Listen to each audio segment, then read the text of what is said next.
Hello dear friends, स्वागत है आपका अपने यूट्यूब चैनल SD एजुकेशन पे। आज हम बात करेंगे सीटेट जुलाई 2024 के लिए मोस्ट इम्पॉर्टेंट क्वेश्चंस के बारे में। ये ऐसे प्रश्न हैं जिनकी आगामी जो परीक्षा सीटेट की है उसमें आने की पूरी संभावना है। यहाँ से 2-3 क्वेश्चन बिल्कुल आपको देखने को मिल सकती हैं और ये ऐसे क्वेश्चंस चुन करके लाए हुए हैं जो पिछली जो भी एग्ज़ाम हुए हैं, चाहे वो एसटेट का एग्ज़ाम हो, चाहे वो यूपी टेट का एग्ज़ाम हो या फिर एच टेट का एग्ज़ाम हो, इन सभी किसी न किसी एग्ज़ाम में ये क्वेश्चंस जरूर पूछे गए हैं। तो सीटेट में भी इन क्वेश्चन के बनने की पूरी संभावना है। तो अगर आप यह वीडियो शुरू से लेकर के लास्ट तक देखते हैं, अगर आप इस चैनल पर शुरू से लेकर लास्ट तक बने रहते हैं तो आपको फुल बेनिफिट मिलने वाला है। और आप अगर एग्ज़ाम जब देने जाएंगे, आपको अभी नहीं पता चलेगा, लेकिन जब आप एग्ज़ाम देने जाएंगे और आपके पास सामने जब प्रश्न पत्र आएगा तब तो उन क्वेश्चंस को देखकर आपको ऐसा लगेगा कि हाँ, ये तो क्वेश्चन मैंने पढ़े हुए हैं। और मैंने कहाँ पढ़ा था? तो मैंने SD एजुकेशन पर पढ़ा हुआ था। तब आपको जाकर रियलाइज़ होगा कि कितना इंपॉर्टेंट ये सेगमेंट है, कितना इंपॉर्टेंट ये प्रैक्टिस सेट की हमारी ये वीडियो है। तो चलिए शुरू करते हैं हम अपने पहले क्वेश्चन के साथ। हमारा सबसे पहला क्वेश्चन है, शैक्षिक मनोविज्ञान शिक्षक को मदद करता है। यानी कि जो शैक्षिक मनोविज्ञान है, जो कि शिक्षा से संबंधित मनोविज्ञान होता है, तो एक शिक्षक को ये कैसे मदद करता है, यानी कि एक शिक्षक की हेल्प ये कैसे करता है। ए ऑप्शन है स्वयं के ज्ञान तथा तैयारी में, बी ऑप्शन है बच्चे के चरित्र विकास में, सी ऑप्शन है उचित शिक्षण विधियों के उपयोग में, और डी ऑप्शन है उपरोक्त सभी। तो इस प्रश्न का सही जवाब हो जाएगा ऑप्शन नंबर डी, यानी कि जो शैक्षिक मनोविज्ञान है ये शिक्षक की मदद जो करता है। तो इसके द्वारा, शैक्षिक मनोविज्ञान के द्वारा जो शिक्षक होता है वो स्वयं के ज्ञान को जान सकता है तथा उसने कैसी तैयारी की हुई है, कैसी तैयारी नहीं की हुई है, कितनी तैयारी करनी उसको बाकी है, कितना कुछ उसको जानना है, उसको ज्ञान में कितनी बढ़ोतरी हुई है, इत्यादि के बारे में जानने में शैक्षिक मनोविज्ञान मदद करता है। और बच्चे के चरित्र के विकास में, यानी कि अगर जो बच्चा होता है, विद्यालय में जो विद्यार्थी पढ़ रहे होते हैं, उनके चारित्रिक विकास में भी ये काफ़ी ज़्यादा मदद करता है। क्यों? क्योंकि जो बच्चे होते हैं वो शिक्षक को देख करके उनका अनुकरण करते हैं, उसी प्रकार से रहते हैं जैसे शिक्षक होता है, उसको अपना एक आदर्श मान लेते हैं। तो अगर शिक्षक का चरित्र अच्छा होता है तो उसी प्रकार से बच्चे भी अपना चरित्र का निर्माण कर लेते हैं। तो धीरे धीरे बच्चों का भी जो चरित्र का विकास होता है वो इसी शैक्षिक मनोविज्ञान की मदद से ही हो जाता है। फिर उचित शिक्षण विधियों के उपयोग में, जो शैक्षिक मनोविज्ञान होता है ये, इसके द्वारा जो शिक्षक होता है ये उचित शिक्षण विधियों का उपयोग करके जो शिक्षण होता है, शिक्षण कार्य जो होता है, जो भी पढ़ाने का या अधिगम कराने का कार्य होता है, उसको यह सरल और उपयोगी बना देता है। तो इस प्रकार शैक्षिक मनोविज्ञान जो होता है ये स्वयं के ज्ञान तथा तैयारी में, यानी कि जो शिक्षक होता है उसके स्वयं के ज्ञान की तथा तैयारी में, बच्चे के चरित्र के विकास में, उचित शिक्षण विधियों के उपयोग में, इन सभी में यह मदद करता है। तो इस प्रश्न का सही जवाब हो जाएगा ऑप्शन नंबर डी। बढ़ते हैं हम अपने अगले प्रश्न की ओर। हमारा अगला प्रश्न है, मनोविज्ञान के किस संप्रदाय ने वस्तुनिष्ठ व तथ्यों पर आधारित अध्ययन करने की बात कही है। यानी कि जो मनोविज्ञान के वैसा कौन सा संप्रदाय है जिस संप्रदाय ने वस्तुनिष्ठ व तथ्यों पर आधारित, यानी कि फैक्ट्स पर आधारित अध्ययन करने की बात कही। यानी कि जो कुछ भी अगर आप अध्ययन करते हैं, जो कुछ भी बात अगर आप सीखते हैं तो वो वस्तुनिष्ठ और फैक्ट्स के द्वारा सीखे तथ्यों पर आधारित अध्ययन करें आप। तो पहला ऑप्शन है मनोविश्लेषणवाद, दूसरा ऑप्शन है बी ऑप्शन है संज्ञानवाद, सी ऑप्शन है व्यवहारवाद, डी ऑप्शन है संरचनावाद। तो इस प्रश्न का सही जवाब हो जाएगा ऑप्शन नंबर बी, यानी कि जो संज्ञानवाद संप्रदाय है, मनोविज्ञान का जो संज्ञानवाद संप्रदाय है, यह कहता है कि जो कुछ भी अगर आप अध्ययन करते हैं तो वह वस्तुनिष्ठ व तथ्यों पर आधारित आप अध्ययन करें। तो इस बात का सपोर्ट कौन करता है, इस बात को कौन कहता है? संज्ञानवाद कहता है, जो कि मनोविज्ञान का एक संप्रदाय है। अब बढ़ते हैं हम अपने अगले प्रश्न की तरफ। हमारा अगला प्रश्न है हमारा, प्रशिक्षार्थियों हेतु शिक्षा मनोविज्ञान का आधारभूत कार्य क्या है। यानी कि जो प्रशिक्षार्थी होते हैं, जो प्रशिक्षण कर रहे होते हैं, उनके हेतु जो शिक्षा मनोविज्ञान है इसका आधारभूत कार्य क्या होता है।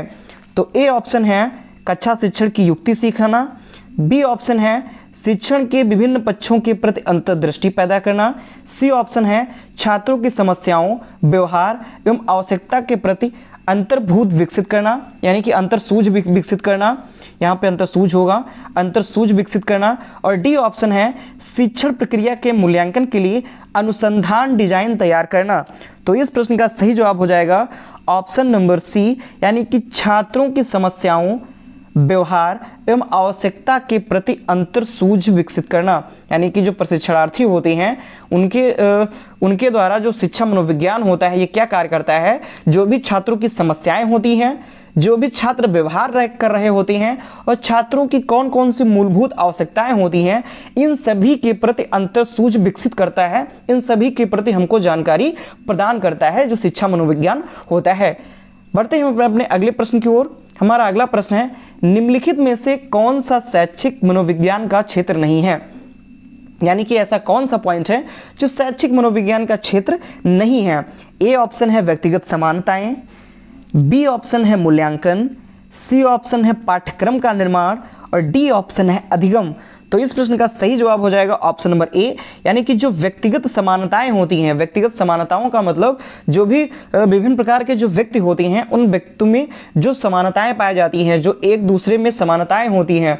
समानताएं का मतलब जो कुछ भी आदतें हम किसी दूसरे से मिलती हों, समान आदतें हों। मान लीजिए कि हमको क्या कहते हैं, हमको एप्पल खाना पसंद है, तो सामने वाले व्यक्ति को भी अगर एप्पल खाना ही पसंद है तो ये हमारी व्यक्तिगत समानताएं हो जाएंगी, क्योंकि जो हमको पसंद है वही उसको पसंद है, तो ये हमारी समानता है। तो यही जो होता है व्यक्तिगत समानताएं, यही शैक्षिक मनोविज्ञान का क्षेत्र नहीं है। इसके अलावा शैक्षिक मनोविज्ञान का क्षेत्र कौन कौन से होते हैं, तो मूल्यांकन, यानी कि जो कुछ भी मूल्यांकन किया जाता है बच्चे का, पाठ्यक्रम का निर्माण, हम पाठ्यक्रम का जो निर्माण करते हैं यानी करिकुलम का जो निर्माण करते हैं वो शैक्षिक मनोविज्ञान का क्षेत्र है। और जो अधिगम होता है यानी कि जो लर्निंग होती है यह भी शैक्षिक मनोविज्ञान का क्षेत्र होती है, लेकिन जो व्यक्तिगत समानताएं होती हैं यह शैक्षिक मनोविज्ञान का क्षेत्र नहीं होती है। मोस्ट इंपॉर्टेंट क्वेश्चन है, बिल्कुल आप इसको केयरफुली बहुत ही ध्यान से इसको पढ़िएगा। अब बढ़ते हैं अपने अगले प्रश्न की ओर। हमारा अगला प्रश्न है, किसी शिक्षक से संबंधित निम्नलिखित में से कौन सा कथन सही नहीं है। यानी कि अगर आप एक शिक्षक हैं तो आप एक शिक्षक के तरीके से सभी ऑप्शंस देखिएगा कि एक जो शिक्षक हैं उनमें निम्नलिखित में से कौन सा कथन शिक्षक के अंदर सही नहीं है, यानी कि कौन सा ऐसा गुण है जो शिक्षक के अंदर नहीं पाया जाएगा। तो ए ऑप्शन है, शिक्षक अपने विद्यार्थियों की प्रकृति की समझ होनी चाहिए, यानी कि जो शिक्षक होता है उसको अपने विद्यार्थियों यानी अपने स्टूडेंट्स की जो भी प्रकृति होती हैं, यानी कि उसके जो नेचर होता है विद्यार्थियों का, उसको समझने की क्षमता होनी चाहिए, समझ होनी चाहिए, उनको समझने की समझ होनी चाहिए। बिल्कुल सही बात है कि अगर आप एक शिक्षक हैं तो आप अगर अपने विद्यार्थी को नहीं समझ पा रहे हैं तो ये तो बहुत गलत बात है। इसीलिए कि शिक्षक को विद्यार्थियों की समझ की विद्यार्थियों की प्रकृति की समझ होनी चाहिए, तो बिल्कुल सही बात है। बी ऑप्शन है, मनोविज्ञान शिक्षक को अपने विद्यार्थियों की प्रकृति को समझने में मदद करता है, यानी कि जो मनोविज्ञान होता है वो जो शिक्षक होता है उसको अपने विद्यार्थियों की प्रकृति को समझने में मदद करता है। बिल्कुल सही, ये भी सही है। सी है, शिक्षक को बच्चों की रुचियों से कोई सरोकार नहीं होना चाहिए। नहीं, ऐसा तो कुछ नहीं है, यानी अगर आप एक शिक्षक हैं तो आपको बच्चों की रुचियों से कोई मतलब नहीं होगा। बच्चों की अगर रुचि नहीं होगी पढ़ने में तभी आप पढ़ाएंगे, ऐसा कुछ हो ही नहीं सकता। इसीलिए यह क्या है, यह निगेटिव क्वेश्चन है, यह निगेटिव है। तो इसीलिए हमारा सही जवाब हो जाएगा ऑप्शन नंबर सी, यानी कि शिक्षक से संबंधित यह जो कथन है यह सही नहीं है, यानी शिक्षक को बच्चों की रुचियों से कोई सरोकार नहीं होना चाहिए, ऐसा कुछ नहीं है, बल्कि आपको बच्चों की रुचियों का ध्यान रखना चाहिए, बच्चों की रुचियों के अनुसार ही आपको शिक्षण कार्य करवाना है। ठीक है, तो इस प्रकार से हमारा सी जो ऑप्शन होगा ये सही हो जाएगा, यही जो हमारा शिक्षक से संबंधित कथन सही नहीं है। बढ़ते हैं अपने अगले प्रश्न की ओर। हमारा अगला प्रश्न है, मनोविज्ञान प्रारंभ में किस विषय का अंग था। यानी जो मनोविज्ञान था, जिसे आज हम मनोविज्ञान, जिसे हम व्यवहार का विज्ञान कहते हैं, तो जब इसकी शुरुआत हुई थी तो उस समय यह किस विषय का एक प्रमुख अंग था, यानी किस विषय के अंग के रूप में मनोविज्ञान की शुरुआत हुई थी। तो ए ऑप्शन है दर्शन शास्त्र, बी ऑप्शन है नीति शास्त्र, सी ऑप्शन है तर्कशास्त्र और डी ऑप्शन है भौतिकी। तो इस प्रश्न का सही जवाब हो जाएगा ऑप्शन नंबर ए, यानी कि जो मनोविज्ञान है इससे प्रारंभ में दर्शन शास्त्र का अंग माना जाता था, यानी कि इसकी जो शुरुआत हुई थी वो दर्शन शास्त्र के रूप में हुई थी, किसकी, मनोविज्ञान की। लेकिन धीरे धीरे बढ़ते बढ़ते वर्तमान में हम इसे किस रूप में जानते हैं, वर्तमान में इसे हम व्यवहार का विज्ञान के रूप में जानते हैं। मोस्ट इंपॉर्टेंट क्वेश्चन है ये, तो इस प्रश्न का सही जवाब हो जाएगा ऑप्शन नंबर ए। अब हम बढ़ते हैं अपने अगले प्रश्न की ओर। हमारा अगला प्रश्न है, शिक्षण सबसे अधिक प्रभावी होता है जब, यानी कि जब एक शिक्षण होता है, जब एक शिक्षण कार्य किया जा रहा होता है तो शिक्षण सबसे अधिक कब प्रभावी होगा, यानी कि कब माना जाएगा कि एक शिक्षण जो है वो बहुत अधिक प्रभाव डाल रहा है। तो ए ऑप्शन है विद्यार्थी विषय में रुचि लेते हैं तब अधिगम प्रभावी होगा, यानी शिक्षण तब प्रभावी होगा। बी ऑप्शन है शिक्षक को विषय का गहन ज्ञान हो। सी ऑप्शन है विद्यार्थियों को उनके मानसिक स्तर के अनुरूप शिक्षा दी जाए। डी ऑप्शन है एक ही विषय वस्तु को बार बार दोहराया जाए, यानी कि रटवाया जाए। ऐसा कुछ नहीं है, डी तो बिल्कुल होगा ही नहीं, ठीक है, तो डी को आप बिल्कुल ही हटा दीजिए। तो इस प्रश्न का सही जवाब हो जाएगा ऑप्शन नंबर सी, यानी कि विद्यार्थियों को उनके मानसिक स्तर के अनुरूप शिक्षा दी जाए, यानी कि जिस मानसिक स्तर के विद्यार्थी होंगे अगर उसी के अनुरूप अगर आप उनको शिक्षा प्रदान कर रहे हैं वही शिक्षण आपका सबसे अधिक प्रभावी होगा। मान लीजिए अगर मंद बुद्धि का बालक है तो आप उसी के अनुरूप उसको शिक्षण प्रदान करेंगे, अगर एक कोई तीव्र बुद्धि का बालक है तो आप उसी प्रकार से तीव्र बुद्धि के बालक को आप शिक्षा प्रदान करेंगे। अगर इस प्रकार विभिन्न प्रकार के विद्यार्थियों को उनके मानसिक स्तर के अनुरूप अगर आप शिक्षा देंगे तो यही शिक्षण जो होगा वो सबसे अधिक प्रभावी होता है, ठीक है। तो इस प्रश्न का सही जवाब हो जाएगा ऑप्शन नंबर सी, यानी कि 8वें प्रश्न का सही जवाब है सी, विद्यार्थियों को उनके मानसिक स्तर के अनुरूप शिक्षा दी जाए।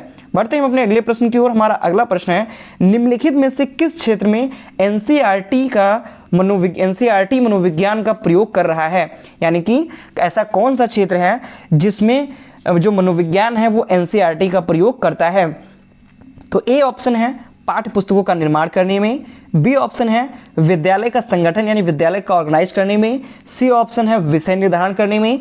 और डी ऑप्शन है वित्तीय सहायता प्रदान करने में, यानी कि जो एनसीईआरटी का प्रयोग किया जा रहा है मनोविज्ञान के द्वारा तो ये किस लिए किया जा रहा है, पाठ्य पुस्तकों का निर्माण करने के लिए, विद्यालय का संगठन करने के लिए, विषय निर्धारण करने के लिए या वित्तीय सहायता के लिए, पैसे देने के लिए?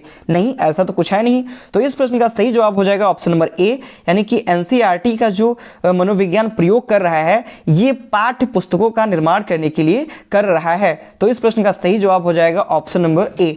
बढ़ते हैं अपने अगले प्रश्न की ओर। हमारा अगला प्रश्न है, अगला क्वेश्चन है हमारा शिक्षा के संदर्भ में सामाजिकरण से क्या तात्पर्य है, यानी कि अगर आप शिक्षा में सामाजिकरण का तात्पर्य देखती हैं क्या होता है, यानी कि शिक्षा में सामाजिकरण कैसे होता है, उसका तात्पर्य क्या होता है सामाजिकरण का। तो ए ऑप्शन है सामाजिकरण वातावरण में अनुकूलन और समायोजन से होता है, यानी कि जो सामाजिक वातावरण में अगर आप अनुकूलन और समायोजन कर रहे हैं वही सामाजिकरण होता है। बी ऑप्शन है सामाजिक मानदंडों का सदैव अनुपालन करना, अगर आप सामाजिक जो मानदंड होते हैं यानी कि समाज के जो नियम होते हैं, कायदे कानून होते हैं, मानदंड होते हैं, उनका आप सदैव अनुपालन करते हैं। सी अपने सामाजिक मानदंड बनाना, या आप अपने ही सामाजिक मानदंड अपने ही नियम कानून बनाते हैं और उसी को फॉलो करते हैं। डी है समाज में बड़ों का सम्मान करना, या फिर समाज में बड़ों का सम्मान करना ही सामाजिकरण होता है। तो शिक्षा के संदर्भ में सामाजिकरण से तात्पर्य क्या हो जाता है। तो इस प्रश्न का सही जवाब हो जाएगा ऑप्शन नंबर ए, यानी कि सामाजिक वातावरण में अनुकूलन और समायोजन से, यानी कि सामाजिक वातावरण में अगर आप अनुकूलन करते हैं, समायोजन यानी कि एडजस्टमेंट करते हैं, वही जो होता है वो सामाजिकरण होता है। यानी कि समाज के अनुरूप ही, सामाजिक वातावरण के अनुरूप ही अगर आप अपने आप को ढाल लेते हैं, अपने आप को अनुकूलित कर लेते हैं, अपने आप को उसी के द्वारा समायोजित कर लेते हैं, तो यही जो होता है वही सामाजिकरण हो जाता है। तो इस प्रश्न का सही जवाब हो जाएगा ऑप्शन नंबर ए। बढ़ते हैं अपने अगले प्रश्न की ओर। हमारा अगला प्रश्न है मनोविज्ञान की प्रयोगशाला किस मनोवैज्ञानिक ने स्थापित की थी, यानी कि सर्वप्रथम किस मनोवैज्ञानिक ने मनोविज्ञान की प्रयोगशाला जो है वो स्थापित की थी। मोस्ट इंपॉर्टेंट क्वेश्चन है ये, कई बार सीटेट की परीक्षा में पूछा गया है कि जो मनोविज्ञान की प्रथम प्रयोगशाला थी यह किस मनोवैज्ञानिक ने स्थापित की थी। तो ए ऑप्शन है एस्टिवेरल, बी ऑप्शन है स्पीयरमैन, सी ऑप्शन है हॉल्स और डी ऑप्शन है वुंट। तो इस प्रश्न का सही जवाब है ऑप्शन नंबर डी, यानी कि जो विलियम वुंट हैं इन्होंने ही मनोविज्ञान की प्रथम प्रयोगशाला स्थापित की थी। कहाँ? लिपजिंग जो है, लिपजिंग स्थान एक नामक एक स्थान है, वहां पर ही इन्होंने किसने, विलियम वुंट ने मनोविज्ञान की जो प्रथम प्रयोगशाला है उसको स्थापित की थी। बढ़ते हैं अपने अगले प्रश्न की ओर। हमारा अगला प्रश्न है किसका तात्पर्य उन विशिष्ट तरीकों से है जिनके द्वारा व्यक्ति अनुभूतियों को व्यक्त करता है। यानी कि ऐसा कौन सा तात्पर्य उन विशिष्ट तरीकों से है, विशिष्ट मेथड से है जिनके द्वारा व्यक्ति अनुभूतियों को व्यक्त करता है, यानी कि उनके अंदर जो भी अनुभूतियां होती हैं उनको वह व्यक्त करता है। तो ए ऑप्शन है आत्मनियंत्रण, बी ऑप्शन है आत्मनिरीक्षण, सी ऑप्शन है आत्मसम्मान और डी ऑप्शन है आत्म प्रबलन। तो इस प्रश्न का सही जवाब हो जाएगा ऑप्शन नंबर डी, यानी कि आत्म प्रबलन जो होता है इसके द्वारा ही जो व्यक्ति होता है वो अपनी अनुभूतियों को व्यक्त करता है। अपने अंदर जो भी उनकी उसके अंदर जो अनुभूतियां होती हैं, जो कुछ भी उसके मन के अंदर चल रहा होता है, उन अनुभूतियों को वो व्यक्त करता है, बाहर प्रकट करता है। तो इस प्रश्न का सही जवाब हो जाएगा ऑप्शन नंबर डी। बढ़ते हैं अपने अगले प्रश्न की ओर। हमारा अगला प्रश्न है पैथोलॉजी ऑफ ब्रेन नामक पुस्तक किसके द्वारा प्रकाशित की गई, यानी कि इसके लेखक कौन है, इसके राइटर कौन है। पैथोलॉजी ऑफ ब्रेन नामक जो पुस्तक है ये किसके द्वारा प्रकाशित की गई थी। तो ए ऑप्शन है हॉलर, बी ऑप्शन है फिलिप, सी ऑप्शन है क्रैपलिन, डी ऑप्शन है बेंजामिन रस। तो इस प्रश्न का सही जवाब हो जाएगा ऑप्शन नंबर सी, यानी कि जो क्रैपलिन है इन्होंने ही पैथोलॉजी ऑफ ब्रेन नामक पुस्तक प्रकाशित की थी, इन्होंने ही यह पुस्तक लिखी थी। इसमें जो मस्तिष्क है, ब्रेन है, उसके बारे में सब कुछ पूरा डिटेल से बताया गया है, पैथोलॉजी ऑफ ब्रेन। तो ब्रेन जो पैथोलॉजी ऑफ ब्रेन है ये जो पुस्तक है ये क्रैपलिन ने लिखी हुई है। बढ़ते हैं अपने अगले प्रश्न की ओर। हमारा अगला प्रश्न है एक आदर्श अध्यापक में पाया जाने वाला गुण है, यानी कि कौन से ऐसे गुण हैं जो अध्यापक में पाए जाएंगे तो वह अध्यापक एक आदर्श अध्यापक कहलाएगा। तो एक आदर्श अध्यापक आप किन किन गुणों के कारण, किन किन गुणों के पाए जाने से आप बन सकते हैं। तो ए ऑप्शन है लोकतंत्रात्मक दृष्टिकोण, बी ऑप्शन है विषय वस्तु पर अधिकार, सी ऑप्शन है बाल मनोविज्ञान का ज्ञान और डी ऑप्शन है उपरोक्त सभी। तो इस प्रश्न का सही जवाब हो जाएगा ऑप्शन नंबर डी, उपरोक्त सभी। यानी कि अगर आपके अंदर लोकतंत्रात्मक दृष्टिकोण है, ठीक है, फिर विषय वस्तु पर आपका अधिकार, विषय वस्तु के अधिकार का मतलब आप जिस भी विषय से संबंधित हैं अगर उस विषय के बारे में अगर आप संपूर्ण जानकारी रखते हैं, बहुत ही अच्छे से आप उसको कवर करते हैं, बहुत ही अच्छे तरीके से बारीकियों से आप उस विषय वस्तु को जानते हैं, आपको बहुत ही अच्छे तरीके से उसको याद है, तो वही विषय वस्तु पर आपका अधिकार हो जाता है।